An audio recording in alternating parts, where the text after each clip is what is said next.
Assalamualaikum warahmatullahi wabarakatuh. Perkenalkan nama saya Muhammad Saman Raffi Abdul Rahmadi dengan NIM 333324148. Kali ini saya akan mengerjakan tugas mingguan modul 5, yaitu statistika non parametrik di shift 3. Di sini ada soal yang pertama, satu penelitian mengenai pola peminjaman buku di perpustakaan. Peneliti ingin meneliti apakah urutan jenis buku yang dipinjam mahasiswa bersifat acak atau tidak. Data diambil secara berurutan dari 15 peminjam pertama pada hari tertentu. Jenis buku yang diamati adalah buku fiksi dan non fiksi. Data diambil secara berurutan dari 16 peminjam pertama pada hari tertentu. Jenis buku yang diamati adalah buku fiksi dan fiksi dengan tingkat kepercayaan 90% atau alfa sebesar 0,05. Tentukan apakah urutan jenis buku yang dipinjam dapat dianggap acak atau tidak acak.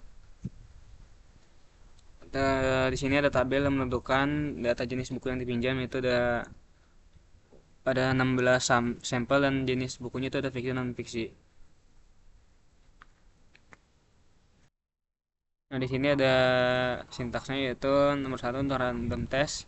Random test itu yang sampel acak, jadi masukkan datanya itu di sini, masukkan sebagai 148, lalu run test. Sebelum itu diinstal dan diaplikasikan dulu itu library run test.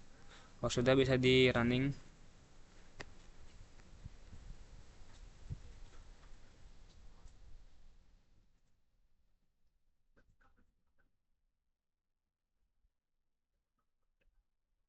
Untuk hipotesisnya di sini temukan, yaitu untuk statistiknya ada 1,526, dan untuk runnya di sini ada 12 kali, di n 1 nya 8, m 28 dengan n itu 16, dengan p value itu 0,1205. Lanjut, di sini nomor 2, sebuah universitas ingin menganalisis apakah metode pembelajaran berbeda mengaruhi tingkat kepuasan mahasiswa terhadap proses perkuliahan. Penelitian dilakukan terhadap 15 mahasiswa yang diminta memberikan penilaian kepuasan pada skala 1 sampai 50 dengan taraf signifikansi, yaitu 5% atau 0,05. Lakukan pengujian untuk mengetahui apakah terdapat perbedaan yang signifikan pada tingkat kepuasan mahasiswa berdasarkan metode pembelajaran yang digunakan. Di sini menggunakan metode yaitu mood median test. Di sini ada tatap muka, daring, dan hybrid. Untuk masukkan skornya itu ada 5 dari tiap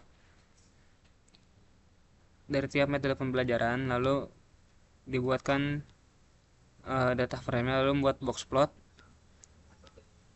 lalu melakukan perhitungan mood test. Langsung aja di run untuk nomor 2.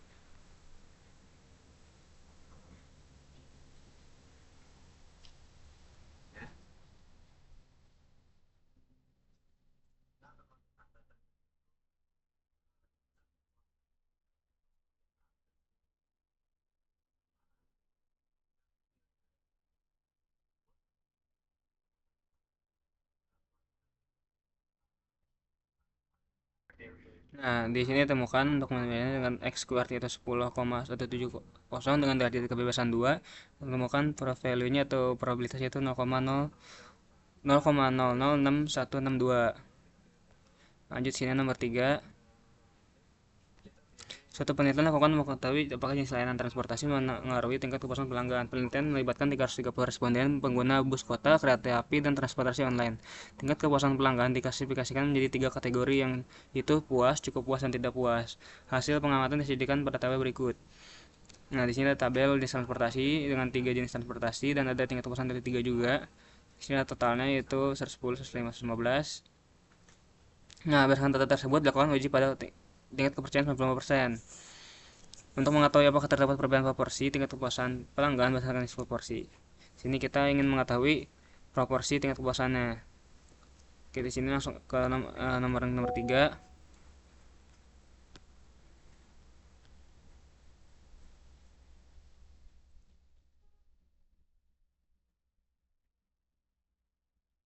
Itu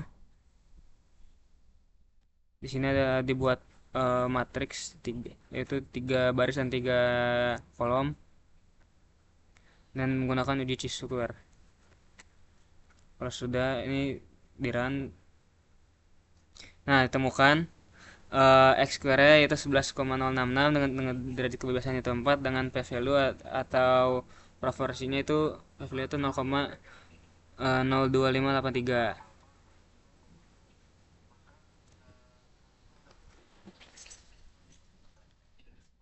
Lanjut, nomor 4 itu sebuah pusat kebugaran ingin mengevaluasi perubahan tingkat kebugaran anggota setelah mengikuti program latihan rutin. Tingkat kebugaran diukur menggunakan skala 1-10. Semakin tinggi skor, semakin baik kebugaran. Pengukuran dilakukan pada 9 anggota yang sama, yaitu sebelum latihan, setelah latihan 4 minggu, dan setelah 8 minggu. Dan intervensi itu 0,05. Tentukan apakah terdapat perbedaan tingkat kebugaran yang signifikan di antara ketiga waktu pengukuran tersebut.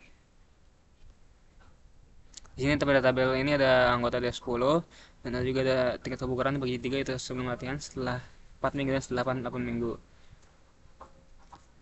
Di sini menggunakan itu uji Friedman test untuk mengetahui perbedaan tingkat kebugaran yang pada waktu pengukuran. Di sini ada yang sebelum, di sini ada data 4 setelah 4 minggu, data setelah 8 minggu. Sini ini membuat data frame-nya, lalu melakukan uji tes, yaitu Friedman test. Nah, setelah dilakukan maka ditemukan yaitu sebesar C-square sebesar 20 derajat kebebasan 2, dan dengan p-value-nya itu adalah 0,0000454 untuk perbedaan tingkat kebugaran dari ketiga tingkatnya. Lanjut, nomor 5. Di sini sebanyak 24 mahasiswa berpartisipasi dalam suatu penelitian mengenai metode belajar yang meningkatkan nilai ujian. Para mahasiswa dibagi secara acak dalam 4 kelompok, yaitu diskusi kelompok, daring, tatap muka, berbasis proyek. Setelah periode pembelajaran selesai, diuji nilai ujian setiap mahasiswa dengan taraf signifikansi 0,05 atau 5%. Uji apakah keempat metode belajar tersebut memiliki tingkat efektivitas yang sama. Di sini terdapat 4 metode belajar dengan data yaitu masing-masing sebanyak 6. Nah, di sini masukkan yaitu data diskusi, data daring, data project, data luring. Kalau sudah dilakukan critical test untuk keempat metode belajar tadi.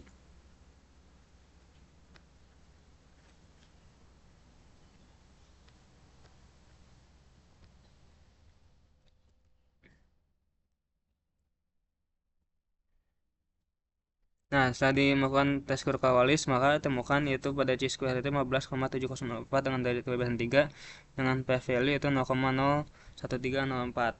Berarti di sini memiliki perbedaan sekitar 0,01304. Lanjut ke nomor 6. Sampel terdiri dari 10 mahasiswa mengikuti pelatihan manajemen waktu untuk meningkatkan efektivitas belajar. Tingkat produktivitas belajar diukur sebelum pelatihan dan setelah pelatihan. Berdasarkan data berikut, apakah pelatihan manajemen waktu efektif meningkatkan produktivitas belajar mahasiswa? Di sini ada mahasiswa itu ada 10 dan tingkat produktivitas dari 2 itu sebelum dan setelah pelatihan. Di sini ada 10 untuk masing-masing tingkat. Di sini nomor 6 itu menggunakan Wilcoxon Siget Rank Test. Di sini ada sebelum pelatihan dan ada di sini sesudah pelatihan. Di sini untuk Wilcox testnya langsung aja di run.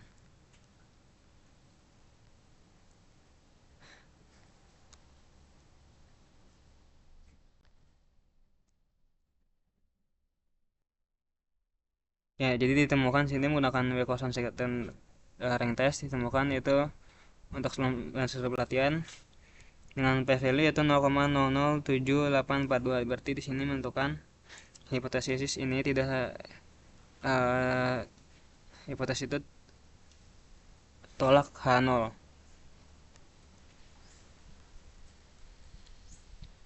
Itu tidak sama dari sebelum pelatihan.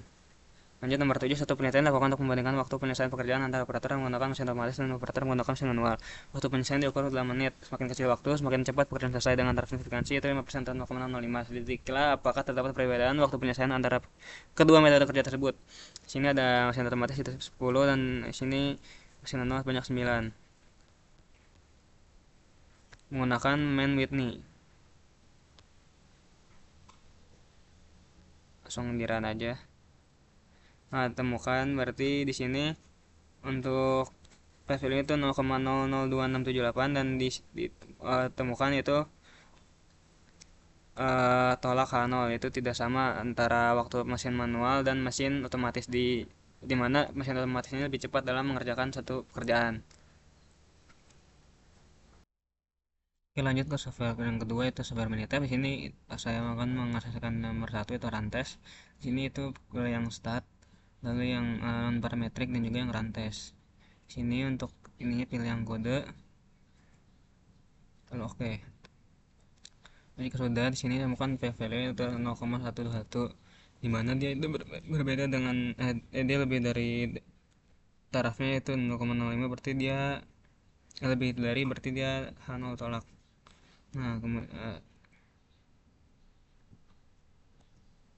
pokoknya gitulah. Nah, selanjutnya nomor 2 itu mode median di sini caranya di start lalu non parametrik, dan juga misalnya mode median test, masukkan untuk responnya itu skor kepuasan dan faktor dan metode.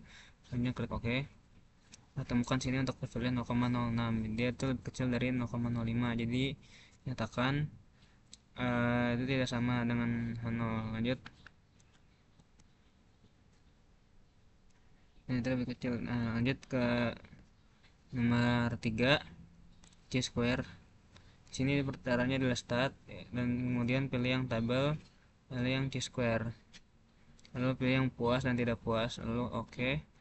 Kita temukan di sini itu PVD-nya 0,116 dan juga 0,127, dimana dia lebih dari 0,05. Lalu lanjut untuk yang fragment, di sini itu pilih start, pilih yang non parametrik, dan pilih yang fragment, dimana di sini untuk responnya itu dari hasil.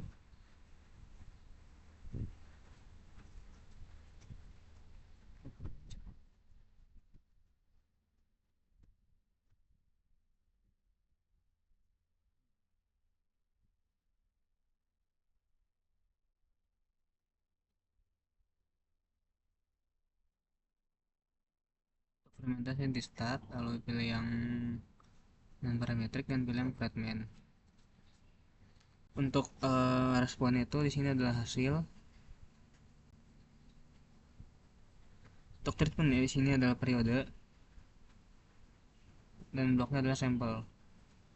Kalau oke, nah, temukan sini itu PV-nya ada 0, dari 0,05. Lanjut ke Kruskal-Wallis. Ini itu pilih yang start, pilih yang non parametrik, dan pilih yang Kruskal-Wallis. Untuk responnya di sini ada nilai ini sini responnya eh,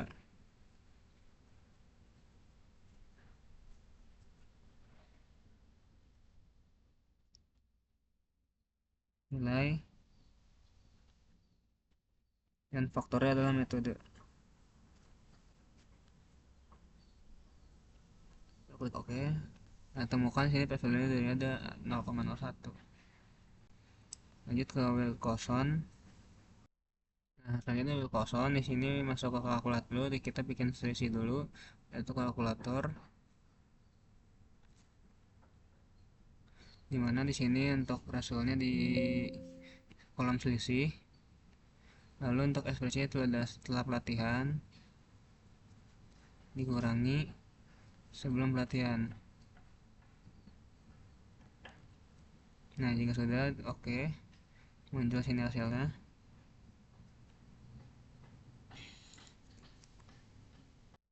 Nah, itu di sini tinggal di start, lalu di non parametrik, dan di sampel Wilcoxon dimasukkan ini nilai selisihnya. Jadi oke, muncul sini itu di 94,7%. Lanjut sini yang terakhir itu aman with me, di sini kita start, lalu kita pilih yang non parametrik, dan juga pilih yang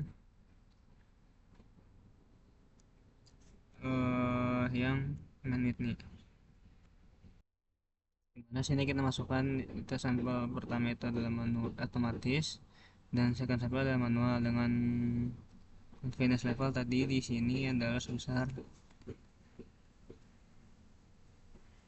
5%, berarti 95%. Di sini oke. Maka di sini PVL adalah 0,01. Oke, sekian dari saya Muhammad Sawan. Assalamualaikum warahmatullahi wabarakatuh.